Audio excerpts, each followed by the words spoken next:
আপনার চেহারা নূরের মতো উজ্জ্বল হয়ে যাবে। একটি মাত্র দোয়া 7 বার পড়ুন, পরীক্ষিত আমল। আল্লাহ তাআলা আপনার চেহারা থেকে ব্রণ, কালো মিস্তা এবং বিভিন্ন রকমের সমস্যা আল্লাহ দূরীভূত করে দিবেন। যারা অ্যালার্জি সমস্যায় ভুগছেন আল্লাহ তাআলা দূর করে দিবেন। আপনি আমলটি করুন, আল্লাহ তাআলা অবশ্যই কবুল করে নেবেন। অজু করে নেবেন।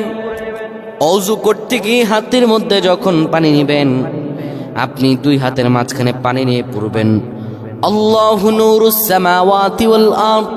কোরআনের আয়াতটি পড়ে আপনি 7 বার ফু দেবেন আল্লাহু নূরুস সামাওয়াতি ওয়াল আরদ, আল্লাহু নূরুস সামাওয়াতি ওয়াল আরদ।